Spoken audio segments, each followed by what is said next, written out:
DM073 Gaming is brought to you by Happy Little Hug Factory. If you're looking for pre-orders of the upcoming sets, including singles or booster boxes of previous sets that have come out, you can check the link down below. Happy Little Hug Factory also has a buy list for Force of Will, so you can get rid of those extra cards you have laying around and turn it into new upcoming product. Thanks so much, guys. Check them out and enjoy the video. Hey there guys, DM073 here, bringing you the next set of spoiler coverage for the Winds of the Ominous Moon, and today my boy Welser is back. Let's go ahead and dig right in. So we have Welser, the Archmage of Fire, 6-drop 14/14 wizard. Whenever you play a champ, copy it. You can choose new targets for the copy. This triggers only once per turn.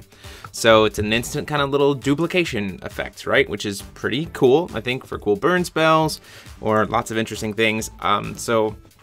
Part of me thinks that this would be really interesting and I'll talk a little bit more about that. But he has a God's Art Grand Entrance, 2 red, reveal it from your hand, put it into your field. At the next end of your opponent's turn, you remove this card from the game, and you can play this only during your turn. So this is something where you can kind of like start it in the beginning, you know, cast it really quick, and then you know, during the upkeep, and then you can't really attack with it, but you get that kind of initial reaction to make it cheap. The pseudo quick cast nature of it, I think, is the kind of important part here, and here's why. So this card essentially turns any spell into 2 spells, right? And here's why I think this is interesting. So Scarlet Burn Control actually really loves this card, for here's the reason why. So you can quick cast this card in during your upkeep, right, for 2 will with its God Art. Sticks, right, because it's your first card cast for the turn, so it's probably going to resolve. Then you recover, and then you just play Final Impact, and then this guy clones it, and you're still Scarlet, so neither one can be canceled, even if they have Severing Winds, because it's your second card, and you just go, here's 40 damage.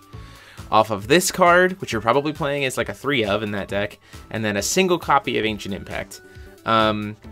Just throwing that out there, this is a massive tool for Scarlet Burn Control. I'm very excited to see kind of what comes out of it. Next up, we have Prismatic Flame, and hoo boy, this is a card.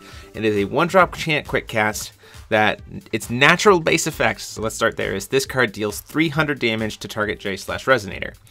However, it has an awakening, which you can pay for normal, right, Will, or you can tap crests to awaken it. Right, so you can spend for as many awakenings as you want at this point. You awaken for white, you gain life equal to how much damage it does. You gain red, and it doubles its damage. You awaken for blue, and you draw a card. You awaken for green, it pings every resonator your opponent controls other than your target for 100 damage.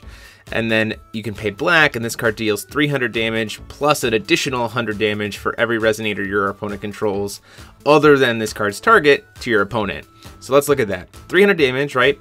Life gain for however much damage we're dealing, doubling our damage, drawing a card, doing kind of tiny board wipe damage, or like board pinging damage, which would then be, you know, if this card would deal damage, so 200, right? And then 200 life gain for everything else, and then 300 damage plus 100 for everything other than your target as burn damage to your opponent. This spell is crazy complicated. Imagine duplicating it, right? With Welser. Just a lot of things are going to happen with this card. I think it's very, very cool. I think it's probably going to be the card that's the silliest to clone off of his effect. Next up, we have the Sprinting Time Horse. It is a 1-drop 2/2 beast. When it enters the field, another target resonator you control gains swiftness until end of turn, and then when it dies, you get 4 strength counters. This is obviously clearly a combination with Welser. God Art, flash it in on like turn 2, recover, play Sprinting Time Horse to give him swiftness, so you can at least make use of that 14/14 attack 1 time. Pretty interesting. I like the fact that it gives a different resonator, and it's just resonators, you know, and it doesn't have that inheritance effect, like it's something we can stop with a trigger, an enter effect, that kind of stuff. And I like the fact that if it dies, you still get strength counters, so this is probably actually a pretty good tool for Kirik, especially since it's a beast. You know, because if it dies for some reason, oh well, cool, thanks for the free strength counters. And it's 4, which is actually pretty good. There's some pretty cool effects that, you know, you can make use of with like 4, like high speed awakens for 4. I might be wrong about that. But then we have the 3 Sisters of Time.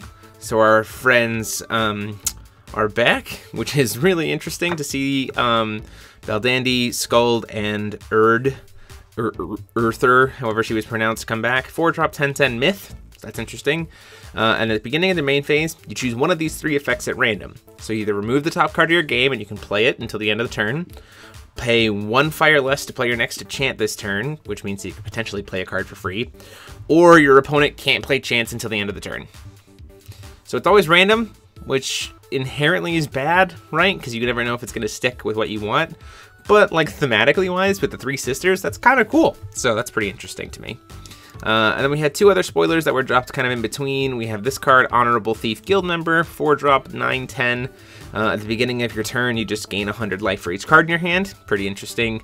And then Time-Bound Spirit, 1-drop, 2/2 Ghost. If it dies, you draw a card, and whenever you do a God's Art, you put it into your field. So we can tell that there's going to be a lot of resonators and stuff with God's Arts this game, right? So this is a pretty interesting effect. And just plus it's a nice little blocker for blue that's going to draw you cards. So that's pretty cool. But let me know what you guys think. I, for one, am super excited about Welser and kind of what he's bringing to the table for like that kind of control style. Like I said, Scarlet Burn, I think, absolutely adores this card. But we'll see what happens.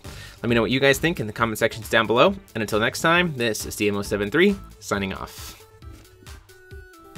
Huge thanks to the patrons of the channel. You see their names here on the screen as well as down below in the description. They are what help make this channel run and help me do these awesome projects for you guys. If you feel like joining the channel and getting access to all the cool perks that come with being a patron, click on the P on the screen or the link down below. Thanks so much. See you next time.